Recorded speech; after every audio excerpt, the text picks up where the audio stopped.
그리스도인의 각오라는 제목으로 말씀을 함께 나누겠습니다.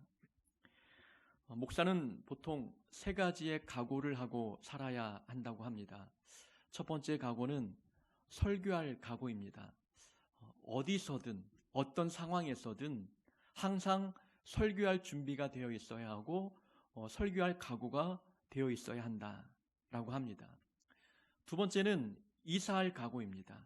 언제든지 보따리를 싸서 하나님이 부르시는 곳으로 떠날 준비, 떠날 각오를 해야 한다는 것이지요.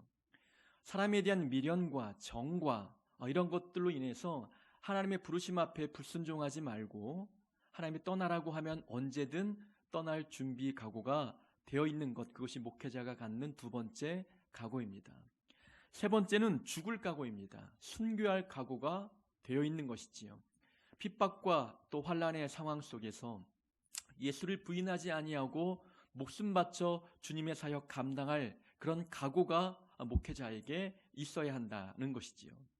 이것은 목회하는 목사님들의 선배 때부터 쭉 내려온 각오입니다. 이것이 21세기가 되었어도 이 세 가지 각오는 변함없이 목회자에게 적용되는 부분입니다. 각오를 한다고 해서 그 각오한 대로 다 된다는 보장은 없습니다. 그러나 각오마저 하지 않고 목회를 하면 선택의 순간에서 늘 망설입니다. 결정이 늦어지지요. 단호함이 없어지는 것입니다.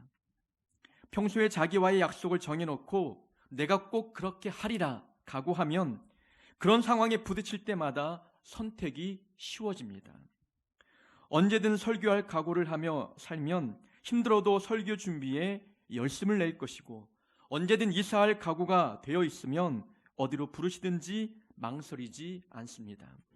각오가 되어 있는 사람과 생각 없이 되는 대로 사는 사람의 삶의 내용은 하늘과 땅만큼의 차이가 있습니다. 신앙의 각오를 다른 말로 표현하면 하나님과 나와의 약속입니다. 또 각오는 신앙의 기준이자 목표이기도 하며 자기만이 가지고 있는 신앙의 철학입니다. 어떻게 살겠다는 각오이기 때문에 어떤 면에서는 신앙적 결단이라고도 표현합니다. 여기서 있는 이종근 목사에게도 신앙의 각오, 결단, 철학, 다짐이 있습니다. 제 각오가 잘 표현되어 있는 성경 구절이 디모데후서 2장 23절과 24절에 있습니다. 주의 종은 마땅히 다투지 아니하고 모든 사람에 대하여 온유하며 가르치기를 잘하며 참으며 거역하는 자를 온유함으로 훈계할지니. 주의 종은 다투지 않습니다. 온유합니다. 가르치기를 잘해야 하며 잘 참아야 하고 또 거역하는 자를 온유함으로 훈계해야 되는 것이죠. 이것이 제가 평생 목회할 때 마음에 품고 있는 각오입니다. 목회하다 보면은 다툴 일이 참 많습니다. 억울한 일을 당할 때가 많거든요. 모함을 당할 때도 있습니다. 그런 상황에 모함하고 또 그렇게 상처 주는 자를 불러놓고 시시비비를 가리고 싶은 마음이 들 때가 수도 없이 있습니다. 그럴 때마다 주의 종은 마땅히 다투지 아니하고 라는 이 말씀을 기억하는 것입니다. 주의 종은 참는다. 거역하는 자를 온유함으로 훈계한다. 이 성경 구절을 마음에 품게 되면 이 각오가 내 삶을 그렇게 이끌어가기 시작하는 것입니다. 우리의 신앙생활이 미지근하고 기복이 심하며 작은 환난에도 흔들리는 이유가 있습니다. 신앙적 각오가 없기 때문에 그렇죠.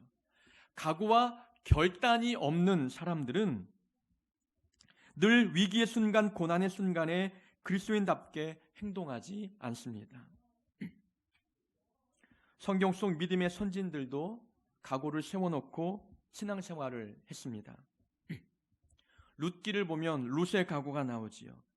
어머니께서 가시는 곳에 나도 가고 어머니께서 머무시는 곳에 나도 머물겠나이다. 어머니의 백성이 나의 백성이 되고 어머니 하나님이 나의 하나님이 되시리니 어머니께서 죽으시는 곳에 나도 죽겠습니다. 이것이 룻의 고백인데 이 각오는 즉흥적인 고백이 아닙니다. 그가 시집에 와서 어머니를 통해서 하나님을 알게 되고 믿음이 생겼습니다. 그는 하나님을 알게 된 순간부터 내가 어떤 일이 있어도 하나님을 떠나지 않겠다 다짐하며 살았습니다. 근데 어머니와 헤어져야 될 그런 상황 속에 놓였을 때 늘 평소에 갖고 있던 각오가 있었기 때문에 그 각오가 그 순간에 나온 것입니다. 어머니가 죽으시는 곳에 나도 따라 죽겠습니다. 그만큼 어머니와 헤어지지 않겠다는 룻의 각오를 엿볼 수가 있는 것이지요. 어머니와 헤어지지 않겠다는 것은 어머니의 하나님을 따라가겠다고 하는 룻의 각오였습니다.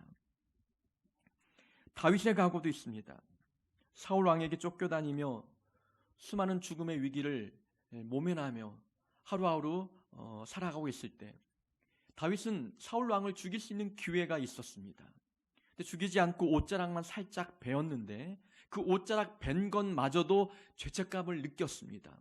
그때 다짐하지요. 내가 하나님께 기름 부음 받은 자를 절대 죽이지 않겠다.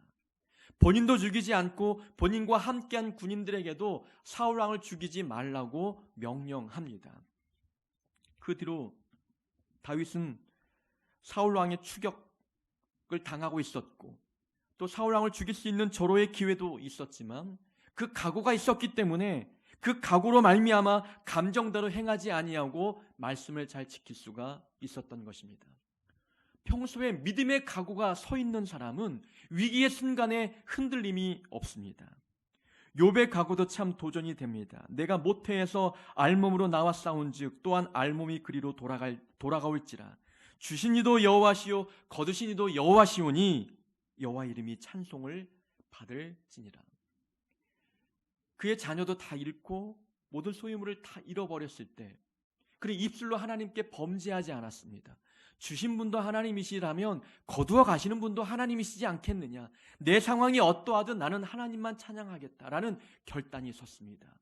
가장 가까이에서 힘이 되어줄 법한 그의 아내가 욥에게 말합니다. 하나님을 저주하고 죽으라. 하나님을 욕하고 죽으라. 유혹했지만 그런 가운데서도 욥은 입술로 범죄하지 않았습니다. 이미 마음의 각오가 세워져 있기 때문이었지요. 다니엘의 3명의 친구 또한 마음의 신앙의 결단 각오가 있었습니다.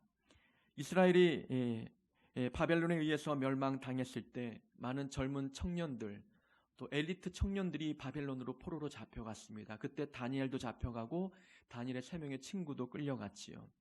다니엘의 3명의 친구들은 그 바벨론 왕이었던 느부갓네살 왕이 만들어 놓은 금신상 그 우상에게 절하지 않는다는 명목하에 맹렬히 타는 풀무불에 던져질 위기에 놓였습니다. 그 풀무불을 보여주면서 금신상에 절하지 아니하면 이 불 속에 들어갈 수밖에 없다. 위협 속에서 그들이 고백합니다. 왕이여, 우리가 섬기는 하나님이 계시다면 우리를 맹렬히 타는 풀무불 가운데서도 능히 건져내시겠고 왕의 손에서도 건져내시리이다. 혹 그렇게 하지 아니하실지라도 왕이여, 우리가 왕의 신들을 섬기지 아니하고 왕이 세우신 금신상에게 절하지도 아니할 줄을 아옵소서. 단호한 결단을 선포하고 있는 거예요. 본인 마음에 세워놓은 이 신앙의 결단을 주저없이 이야기하고 있는 모습입니다. 이 각오가 있기 때문에 풀무불 앞에서도 믿음의 절개를 지키는 모습을 보여주었습니다. 바울의 각오는 어떻습니까? 그가 1차, 2차, 3차 전도 여행을 마치고 예루살렘으로 돌아가던 길이었습니다. 예루살렘에 도착해서 이제는 로마까지 복음을 전할 계획을 갖고 있었습니다. 그런데 예루살렘에 가기 전에 예루살렘에 도착하면 그를 결박할 자들이 기다린다고 하는 예언을 들었습니다. 아, 내 목숨을 노리는 자들이 있구나. 이 위기 속에서 바울이 고백했던 결단이 무엇입니까? 내가 달려갈 길과 주 예수께 받은 사명 곧 하나님의 은혜의 복음을 증언하는 일을 마치려 하면은 나의 생명조차 조금도 귀한 것으로 여기지 않겠다. 이 신앙의 각오를 가지고 자기를 핍박하고 목숨을 노리는 자가 있는 예루살렘으로 당당히 걸어가는 바울의 모습을 보여주고 있다는 것이죠. 신앙의 각오가 있었기 때문에 위기에서도 신앙적인 행동을 잃지 않았습니다. 오늘 본문에 죽기를 각오하고 예루살렘에 갔고 또 예언했던 대로 예루살렘에서 결박당해 로마로 압송되어 갔습니다. 지금 현재 바울은 로마에서 감옥에 갇혀 빌립보서를 쓰고 있다는 것이지요. 이 편지를 쓰고 있는 이 바울의 상황은 지금 감옥 안에 있는 상황이었어요.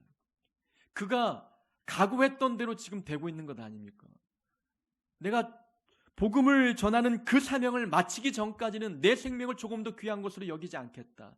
그 각오했던 대로 지금 삶이 흘러가고 있는 거예요. 근데 오늘 본문에 보니까 그가 하나님 앞에 결단했던 그 각오와 맞먹는 결단이 나옵니다. 20절에 보면 내가 살든지 죽든지 내 몸에서 그리스도가 존귀하게 되려 하려 하나니.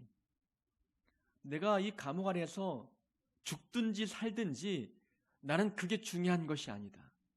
온전히 내가 죽음으로 하나님이 영광 받으신다면 기꺼이 내가 죽을 것이고, 내가 삶으로 인하여서 하나님이 영광 받으신다면 내가 살 것이다. 내가 석방되느냐 사형에 처해지느냐, 이건 내 안전은 중요한 것이 아니다. 내가 죽고 사는 문제로 인하여서 하나님이 높임을 받을 수 있다면 내가 기꺼이 살겠고 또 기꺼이 죽겠다 하는 각오를 보여주고 있습니다. 이런 바울의 각오가 있기 때문에 감옥 안에서조차 기쁨의 편지를 쓰고 있는 겁니다.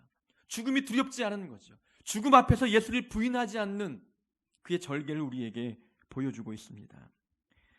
우리는 어떤 신앙적인 각오를 가지고 신앙생활을 하십니까? 아무 생각 없이 그저 끌려 나오듯 교회를 다니고 있지 않습니까? 우리는 주님을 믿으면서 나만의 신앙적인 결단이 있어야 되는 거예요. 내가 주님 섬기는 한 이것만큼은 꼭 지키겠다 라고 하는 나만의 신앙적인 각오가 우리 마음에 세워져 있어야 합니다. 어제 설교 모임이 있었습니다. 한 목사님께서 개인의 고백을 해 주셨습니다. 그분은 개척한 지 5년이 되셨는데, 개척 전에는 여수의 큰 교회 한 2,000명이 넘는 교회에서 16년, 17년 동안 목회하셨어요. 그러니까 교육전도사부터 쭉 해서 17년 정도를 사역했죠. 그 교회가 초창기부터 교회가 성장해가는 것을 쭉 지켜본 분이에요. 그러니까 나름 어떻게 목회하면 부흥되겠구나라는 자기만의 비전과 또 자기만의 철학, 계획도 있었어요.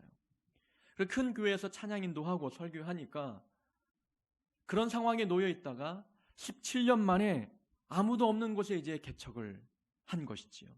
그때 찾아오는 공허함, 외로움, 절망, 뭔가 늘 부흥만 지켜보면서 목회해 왔는데 3년이 지나도 변화가 일지 않는 현실을 보면서 절망과 좌절이 찾아오는 거예요.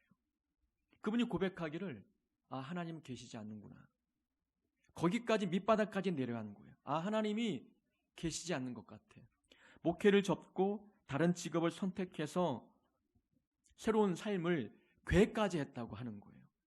근데 그런 와중에 하나님께서 마음속에 이런 생각을 불어넣어 주시는 것이죠. 하나님이 없다고? 그래, 그럼 이제부터 너의 삶을 하나님이 없는 것 같은 삶이 되도록 만들어주겠다라는 그런 메시지가 마음에 떠오르는 거예요. 하나님이 없다고 했으니 하나님이 없는 삶이 되도록 하겠다. 얼마나 무서운 음성이겠어요. 그 음성을 마음에 깨닫고 회개하며 다시는 내가 힘들어도 하나님이 없다는 소리를 하지 않겠다라는 각오를 세운 거예요. 우리가 아무리 힘들고 어려워도 내가 하나님 앞에 이것만큼은 꼭 지키겠다, 이것만큼은 하지 않겠다라는 나만의 약속, 결단들이 있어야 흔들림이 없다는 것입니다. 우리도 믿음이 좋다고 하지만 환난의 때에 어떻게 변할지 아무도 모릅니다. 예수님의 수제자였던 베드로도 주님이 어디를 가든 내가 따라가겠습니다, 목숨 걸고 따라가겠다 다짐했던 그 베드로가 예수님이 십자가에 달려 죽기 전 잡혀가셨을 때 3번이나 부인하지 않았습니까? 인생이 잘 나갈 때에는 믿음도 잘 나가는 것 같습니다. 그러나 인생이 곤두박질 칠 때 내 믿음이 어떻게 될지 장담할 수 없는 것, 우리 자신이 더 잘 알지 않습니까? 그러니까 지금부터 결단, 각오, 계획, 기준들을 세워놔야 하는 것입니다. 우리 오늘 본문을 보면서 어떤 각오, 어떤 신앙적인 각오가 우리에게 세워져야 할지를 한 3가지 정도 살펴보겠습니다. 첫째는 고난 속에서 예수를 부인하지 않겠다. 이게 가장 기본이 되는 각오입니다. 내가 어떤 환난과 고난 앞에서 내가 예수를 부인하지 않겠다라는 각오가 있어야 합니다. 19절과 20절을 보면 바울이 이렇게 말합니다. 19절에 보면은 이 오늘 본문은 읽으면 한글이기 때문에 뭔 말인지는 알 것 같은데 그 의미를 깨닫지 못하는 내용들이 너무나 많습니다. 19절에 보면은 이것이 너희의 간구와 예수 그리스도의 성령의 도우심으로 나를 구원에 이르게 할 줄 아는 고로, 이것은 빌립보 교인들의 기도와 그리고 성령님의 도우심으로 내가 이 감옥에서 구원받을 줄 나는 알고 있다. 내가 석방될 것을 알고 있다라는 거예요. 20절 보면 그러나 나의 간절한 기대와 간절한 소망이 무엇이냐? 그것은 아무 일에든지 부끄러워하지 아니하고. 이게 무슨 말씀이냐? 아무 일에든지 부끄러워하지 않는다. 이걸 쉬운 성경으로 번역해 보면은 내가 바라고 또 바라는 것은 어떤 상황에서도 그리스도를 배신하지 않는 것입니다. 이 의미가 있는 거예요. 내가 석방될 줄 알고 있다. 근데 그것은 내게 중요한 것이 아니다. 내가 가장 바라고 소망하는 것은 이 핍박과 고난 속에서 예수를 모른다고 부인하는 것, 부인하지 않는 것, 이것이 내가 가장 소망하는 것이다 라는 겁니다. 나도 사람이니까 죽음의 위협 앞에서 두려워서 내가 예수를 모른다 부인할까, 그게 가장 큰 바울의 두려움이었어요. 석방되는 것, 그건 나에겐 기쁜 일이 아니다. 그건 나에게 큰 소망이 아니라는 겁니다. 어떤 환난에서도 예수를 부끄러워하지 않고 예수를 모른다 부인하지 않고 배신하지 않는 것, 이것이 나의 가장 큰 소망이라고 고백하고 있는 것입니다. 이것이 바울이 가지고 있었던 신앙의 각오였어요. 나는 어떤 상황에서도 예수를 모른다 배신하지 않겠다. 우리도 이런 각오가 가장 먼저 있어야 되지 않겠습니까? 우리가 지난주에 말씀 들었던 것처럼 환경이 변할 때마다 하나님과의 관계가 변하는 그런 모습이 되지 않아야 되는 것 아닙니까? 환경이 좋을 때도 있지만 나쁠 때도 있잖아요. 행복할 때도 있지만 정말 화가 나는 상황이 있을 때도 있어요. 이런 상황 속에서 내가 하나님을 부인하지 않겠다.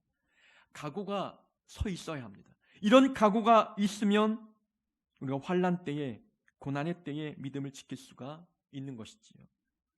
바울은 지금 목숨이 위태로운 상황에 놓여 있었습니다. 그런데 오늘날 이 시대를 살아가고 있는 그리스도인들은 예수 믿는다고 목숨을 빼앗기는 그런 시대는 아니지 않습니까? 우리가 예수를 대놓고 배신하고 부인하는 경우들은 그렇게 많지 않아요. 그러나 이 시대는 오늘 개역개정 이 성경에 번역하기를 배신이라는 단어를 부끄러움이란 단어로 표현했잖아요. 오늘날 우리의 시대는 예수님을 배신하는 시대는 아니지만 예수님을 창피하게 여기고 부끄러워하는 그럴 만한 시대는 되고 있다는 거예요. 예수 믿는 것이 부끄러울 때가 있다는 거죠. 하도 교회가 욕을 먹고 하도 사회적 지탄을 받으니까 내가 어디 가서 당당하게 나는 예수 믿는다, 나는 그리스도인이다 말하기 어려운 상황에 놓일 때가 많다는 겁니다. 오늘날 우리가 살고 있는 시대가 바로 그런 시대입니다. 그럴 때 바울이 고난 속에서 예수를 배신하지 않겠다 각오했던 것처럼 우리는 그러면 이런 각오를 해야 되죠. 내가 어떤 상황에서도 내가 예수 믿는 것을 부끄러워하지 않겠다. 내가 예수 믿는 것을 드러내는 것을 부끄러워하지 않겠다라는 각오가 우리 안에 있어야 합니다. 오늘 큰딸이 대학 기말 시험이 있어서 광주에 데려다주고 데리고 왔습니다. 또 버스 타고 왔다 갔다 하면 예배 시간 늦을까봐 아침 일찍 갔다가 이제 1시간 정도 시험이니까 그 시험을 치르는 동안에 저는 이제 대학 안에 있는 카페에 앉아서 설교 준비를 하는 거죠. 근데 성경 2권을 이제 가지고 갔어요. 예전 같을 때는 이제 그런 데서 성경을 볼 때는 포켓 성경이라고 아주 예쁜 성경을 갖고 갔습니다. 근데 이번에는 큰 성경 2개를 갖고 갔죠. 이거 하나랑 쉬운 성경 또 이만한 크게 성경을 가지고 갔습니다. 제가 들어갔더니 사람이 1명 정도가 있었는데 그래서 성경을 딱 2개 펴놓고 이제 타이핑을 치고 있었어요. 사람이 점점점 몰려오더니 그 매장 안에 꽉 찼어요. 이걸 펼쳐놓고 이제 설교 준비하기가 좀 민망한 겁니다. 이 전남대학교 안에 신학과가 있었던가? 그 과라도 있으면 그래도 뭔가 좀 사람들 눈초리가 이상하게 보질 않을 거 아니에요. 이 큰 성경을 펼쳐놓는 게 순간 당황스러웠던 적이 있었다는 것이죠. 끝까지 이걸 펼쳐놓고 1시간 동안 성경 준비를 했어요. 예전 같았다면 속히 감췄을 텐데 그러지 않았던 내 자신이 대견스러웠던 겁니다. 어릴 적에 버스를 타고 다니면 아버님이 차가 없었기 때문에 늘 대중교통을 이용해서 출퇴근을 하셨습니다. 버스에 자리를 앉으시면 아버님은 항상 큰 성경을 펼쳐놓고 읽으셨어요. 오늘날 성경은 언뜻 보면 성경 같지 않은 표지로 되어 있는 성경이 많아요. 겉이 예쁘고 그리고 금태가 딱 둘러져 있잖아요. 근데 옛날 성경에는 이 테두리가 빨간색이었어요. 예수님의 보혈을 상징한다 해서 성경 테두리가 다 빨간색이었습니다. 그러니까 누가 봐도 저건 성경이다 알 정도였어요. 근데 아버님은 항상 버스 안에 사람들이 다 우글우글거리는 그 속에서 항상 성경을 펼쳐놓고 읽으셨다는 거죠. 어릴 적에 드는 생각은 창피하지 않을까라는 생각이 들었습니다. 근데 아버님은 그 창피함을 이기고 성경을 늘 손에 들고 다니셨던 분이라는 거죠. 이것은 각오이고 결단이고 용기입니다. 단적으로 성경을 예로 들었지만 우리가 삶의 자리에서 밥 먹기 전에 기도하는 모습을 남들에게 들키지 않기 위해서 혹 잠깐 눈 감고 뜨는 그런 모습을 우리가 하고 있지는 않습니까? 내가 누군가의 나는 그리스도인이다, 나는 어느 교회 다닌다라고 당당하게 말하지 못하는 모습으로 살고 있지는 않습니까? 우리는 신앙의 각오 첫 번째로서 어떤 상황에서도 예수님을 부인하지 않겠다. 어떤 상황에도 예수님을 부끄러워하지 않겠다. 내가 기독교인임을 부끄러워하지 않겠다라는 각오가 우리 안에 있어야 합니다. 바울이 오늘 본문을 통해서 우리에게 가르쳐주는 첫 번째 교훈입니다.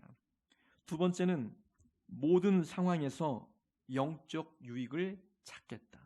어떤 상황을 만나도 그 안에 하나님이 내게 주신 영적인 유익을 찾아내겠다라는 각오가 있어야 합니다. 21절부터 25절까지는 이제 바울의 이제 고백이 나오게 되는데요. 21절 보면은 이는 내게 사는 것이 그리스도니 죽는 것도 유익함이라. 이 말씀을 다른 말로 표현하면 내 삶은 주의 것입니다. 그러니 내 죽음도 주님의 유익을 위한 것이라면 기꺼이 죽겠습니다. 라는 이야기죠. 그러나 만일 육신으로 사는 이것이 내일의 열매일진데 참 어렵습니다. 영어 성경으로 보니까 이런 뜻이에요. 만일 내가 산다면 그것은 하나님께서 또 다른 성령의 열매를 맺도록 하기 위한 뜻이 아니겠느냐. 나를 살려주신다면 풍성한 열매를 맺으라는 하나님의 뜻이지 않겠느냐. 그런데 나는 죽기를 원한다. 그게 더 행복하다. 내가 그 둘 사이에 끼어 있다. 죽느냐 사느냐 이 둘 사이에 끼어 있다는 것이죠. 그러나 본인은 죽는 것이 훨씬 더 좋은 일이다. 왜냐하면 죽어야 주님과 함께 할 수 있기 때문이라는 것이죠. 그러나 내가 죽는 것은 나를 위한 유익이고 내가 사는 것은 교인들을 위한 유익이라는 겁니다. 내가 산다면 25절 보면 내가 살 것과 이것은 내가 산다면 너희의 믿음의 성장을 가져올 것이고 또 믿음의 기쁨을 경험시켜 줄 수 있다. 그러니 내가 사는 것은 너희들의 유익을 위해서 좋다라는 거예요. 자, 바울은 죽느냐 사느냐 선택의 기로에서 어떤 걸 선택해도 유익이 되는 거예요. 여러분 참 이게 은혜이지 않습니까? 죽어도 그건 나에게 유익이요. 사는 것도 유익이라는 거예요. 어떤 유익이냐? 그러니까 사는 것은 유익이고 죽는 것은 유익이 아니다. 이 둘 중에 유익과 무익의 어떤 선택의 기로에 놓이는 것이 아니라 둘 다 유익하다는 거예요. 둘 다 유익한 그 선택의 기로에서 행복한 고민을 하고 있는 겁니다. 죽느냐 사느냐 무엇을 선택할 것이냐. 사는 걸 선택하지요. 누구나 다 그렇게 그것이 더 좋은 것이라 판단했을 것입니다. 그러나 바울은 둘 다 유익이 되는데 그러면 어떤 유익이 더 큰 유익이냐. 여기에 대한 행복한 고민을 하고 있는 거예요. 짜장면이냐 짬뽕이냐. 이건 행복한 고민이잖아요. 둘 다 맛있으니까 무엇을 먹을까 고민하고 있는 이 고민은 행복한 고민이에요. 먹느냐 굶느냐 이런 문제가 아닌 거예요. 바울이 고민하는 죽느냐 사느냐의 고민은 나에게 유익이 무엇이고 무익한 게 무엇이냐 둘 사이에서 고민이 결코 아니었습니다. 본문은 그걸 우리에게 말씀해 주고 있는 거예요. 석방되지 않고 죽어도 내가 주님 만날 수 있으니 나에게는 행복이다. 내가 살아난다면, 석방된다면 성도의 기도가 응답되는 것이니 성도의 믿음이 성장하고 기도에 대한 응답에 대해서 기뻐하지 않겠느냐. 그러니 그 또한 유익이다라는 겁니다. 그러니까 바울은 모든 상황이 다 유익한 거예요. 고난도 그에겐 유익이었고 또 행복의 즐거운 일을 만나도 그것은 바울에게 유익이었다는 것입니다. 모든 상황에서 영적 유익을 발견한 겁니다. 이것이 성도에게 주어진 은혜입니다. 성도는 만나는 모든 상황에서 하나님이 숨겨놓은 영적 유익을 발견할 수 있어야 합니다. 환난과 핍박 속에서도 유익이 있고 즐거운 일 가운데서도 유익을 발견할 수 있습니다. 모세가 태어나서 40세까지 바로 궁궐에서 살았습니다. 그것도 그에게는 하나님의 일을 할 수 있는 좋은 훈련의 장소였기 때문에 유익이지요. 그가 살인의 어떤 죄가 발각이 되어서 광야에 도망가 80세까지 광야에서 목동일을 하며 살았습니다. 그 또한 하나님의 일을 하기 위한 훈련의 과정이었기 때문에 그것도 유익이었습니다. 모세가 어디에서 살건 모든 상황이 모세에게 유익이었습니다. 고난당하는 것이 내게 유익이라. 이로 말미암아 내가 주의 율례를 배웠다. 고난당하는 것도 유익이다. 왜냐하면 고난 속에서 하나님의 말씀이 얼마나 힘이 되는지를 배울 수 있고 고난 속에서만이 하나님의 진리의 말씀을 깊게 깨달을 수 있으니 그것이 유익이라고 고백하고 있는 것이지요. 내 형제들아 너희가 여러 가지 시험을 당하거든 온전히 기쁘게 여기라. 이는 너희 믿음의 시련이 인내를 만들어내는 줄 너희가 알미라. 여러 가지 시험을 만나면 그 시험 자체가 우리에게 인내의 열매를 맺게 하니 그 또한 기쁜 일이 아니겠느냐라는 야고보서의 말씀입니다. 바울의 고백도 그렇습니다. 나는 비천에 처할 줄도 알고 풍부에 처할 줄도 알아.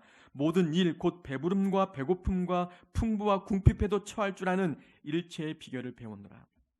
바울은 부유할 때도 있었고 가난할 때도 있었습니다. 부유한 것이 좋냐 가난한 것이 좋냐, 그건 어떤 물량적인 개념으로 좋고 나쁨을 따지는 것이 아니었어요. 바울은 둘 다 유익한 거였어요. 모든 상황에서 자족을 배웠고 일체의 비결을 배웠다는 거예요. 풍부에 처하면 풍부에 처하는 영적 지혜를 배웠고 궁핍함 속에서도 가난을 어떻게 맞이할지 믿음의 자세를 배웠습니다. 모든 상황이 영적 유익을 배우는 좋은 기회였다고 바울이 고백합니다. 믿음 있는 자에게는 모든 상황에 영적 유익이 있습니다. 여러분, 환난 속에서 낭망하는 이유는 그 환난 속에 담겨있는 영적 유익을 발견하지 못하기 때문입니다. 내게 주어진 삶의 자리에서 영적 유익을 발견하면 그 자체가 기쁨입니다. 그 상황이 나에게는 행복인 거예요. 아, 내가 이 감옥에서 죽으면 내가 그토록 보고 싶어 했던 예수님을 직접 대면하여 볼 수 있겠구나. 다메섹 도상에서 나를 변화시키고 구원시켜 주셨던 그 예수님을 내가 직접 볼 수 있겠구나. 바울은 그 기대감이 있었던 거였죠. 그러니 죽어도 죽음 자체가 나에게는 행복이다 고백했던 것입니다. 우리는 각오해야 합니다. 모든 상황에서 어떤 상황을 만나도 내가 그 안에서 영적 유익이 무엇인지를 내가 찾아내겠다. 이 각오가 있으면 우리는 환난 속에서 낭망하지 않을 수 있습니다.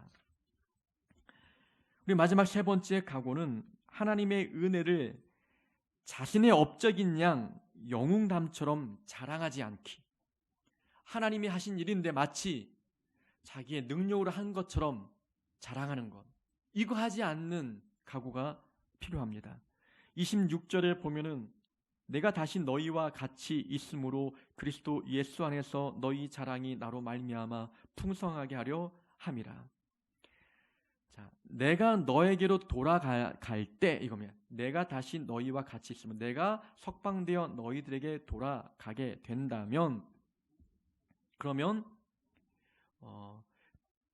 예수님이 나를 위해서 행하신 일에 대하여 너희들이 자랑할 것이 많아질 것이다 라고 말하고 있는 거예요. 너희들이 나를 위해 기도했기 때문에 그 기도에 응답하여 내가 석방되었다. 이거 하나님이 하신 일 아니냐? 그러니까 하나님을 자랑할 일이 많아진다는 거예요. 그러니까 누군가 고난을 당했다가 그 고난에서 벗어나면 하나님이 행하신 일이라는 생각 때문에 하나님을 더 높이고 하나님께 영광 올려드리고 하나님에 대해서 자랑할 일이 많아진다는 것이지요. 근데 바울은 여기서 모든 영광을 하나님께 올려드리고 있습니다. 대부분 바울처럼 이렇게 감옥에 갇혔다가 극적으로 석방이 되면 막 영웅담처럼 이야기하잖아요. 내가 감옥 안에서 수족이 쇠사슬에 매여 있을 때 그때 내가 간절히 기도했더니 석방의 기회와 길이 보이지 않았는데 석방이 되었다. 마치 자기가 기도해서 된 것처럼, 자기가 정말 능력이 출중하여 된 것처럼 하나님의 이름을 빙자하여 자기의 이름을 높이고자 하는 욕망들이 있다는 거예요. 그래서 개인 간증이 위험한 것이 그것입니다. 간증 자체, 간증을 반복하다 보면 없던 일도 있는 것처럼 이야기하게 되고 하나님이 하신 일을 마치 자기의 의로운 행위 덕분에 일어난 일처럼 이야기할 때가 많이 있다는 것이죠. 마치 고난을 견디고 이겨낸 사건이 본인에게 훈장이 되고 자랑거리가 되는 것처럼 말을 합니다. 환난 속에서 믿음을 지킨 본인의 이야기가 자신의 업적인 양 이야기하는 일들이 많다는 것이지요. 교만해지는 겁니다. 하나님의 영광을 가리는 것이지요. 우리는 각오해야 돼요. 우리가 정말 극적으로 내 삶에 은혜가 임했다. 이건 하나님이 하신 일이에요. 바울이 고백하듯이 예수님이 나에게 행하신 일에 대하여 너희들이 자랑할 것이 많아질 것이다. 바울은 예수님이 하신 일에 대하여 자랑하라고 이야기하고 있는 것이지요. 베드로와 요한이 성전에 기도하러 갔다가 성전 미문에 앉아있는 안진뱅이를 고쳤습니다. 우리 지난번 성령 강림주일인가 말씀을 들었지요. 그때 안진뱅이를 고치자 많은 사람들이 놀라 베드로와 요한이 있는 곳으로 몰려들었습니다. 붙잡는 거죠. 그때 베드로가 서서 외칩니다. 백성에게 말하되 이스라엘 사람들아, 이 일을 왜 놀랍게 여기느냐? 우리 개인의 권능과 경건으로 이 사람을 걷게 한 것처럼 왜 우리를 주목하느냐? 이 사람을 일으킨 것이 마치 우리가 한 것처럼 왜 우리를 주목하느냐? 우리가 한 게 아니라는 겁니다. 나를 주목하지 말고 이 일을 행하신 하나님 예수님을 주목하라라는 베드로의 설교입니다. 이것이 위대한 것이고 이것이 겸손한 겁니다. 베드로가 나사렛 예수 이름으로 일어나 걸어라 외친 것은 베드로예요. 근데 베드로는 자기가 한 것이 아니라 하나님이 하시셨으니 나를 주목하지 말고 하나님을 주목하라 이야기합니다. 여러분, 이 영적인 교만은 자기도 모르게 마음에 찾아옵니다. 누군가를 안수했어요. 이 사람의 방언이 터지는 거예요. 그리고 그러면 기분이 좋아집니다. 어깨에 힘이 들어가요. 나에게 이런 능력이 나도 되네? 이런 생각이 드는 거예요. 마치 내가 한 것처럼 착각할 때가 있는 거예요. 그거를 제 안수를 받고 방언받은 분이 한참 뒤에 이야기를 하는 거예요. 그것도 개인적으로 조용히. 공개적으로 많은 사람들이 많이 모인 곳에서 말해줬으면 하는 그런 인간적인 마음도 들 때가 있다는 것이죠. 내가 올라가고 내 이름이 높아지고. 이 영적 교만은 자기도 모르게 찾아올 수 있다는 거예요. 근데 베드로, 바울, 믿음의 선진들은 누가 봐도 본인이 한 것처럼 보이지만 하나님이 하셨다고 하나님께 영광을 올려드리고 있습니다. 바울은 누구보다 자랑할 것이 많은 사람이었습니다. 고린도후서에 보면은 본인이 자랑할 내용이 많음을 이야기하죠. 그들이 히브리인이냐? 나도 그러하다. 그들이 이스라엘인이냐? 나도 그러하다. 너희들이 아브라함의 후손이냐? 나도 그러하다. 너희들이 그리스도의 일꾼이냐? 나는 더 그러하다. 내가 수고를 넘치도록 하고 옥에 갇히기도 더 많이 하고 매도 수없이 맞고 여러 번 죽을 뻔하였으니 40에 하나 감한 매를 5번 맞았고 3번 태장에 맞았고 1번 돌로 맞아 죽을 뻔했고 3번 파선하고 일주야를 깊은 바다에서 지냈으며 강의 위험과 강도의 위험과 동족의 위험과 이방인의 위험과 시내의 위험과 광야의 위험과 바다의 위험과 거짓 형제의 위험을 당하고 여러 번 자지 못하고 줄이며 목마르고 굶고 춥고 헐벗었노라. 내가 이 복음 사역하면서 당한 일이 이 정도라는 거예요. 근데 바울이 고백하길 내가 부득불 자랑할진대 내가 약한 것을 자랑하리라. 내 약함을 자랑한다는 말은 하나님의 강함을 자랑하겠다는 거예요. 내가 이렇게 약한데 지금까지 내가 했던 모든 그것은 내가 한 게 아니다. 내 약함을 도구 삼으셔서 일하신 하나님의 능력이다 라고 바울이 고백하고 있는 거예요.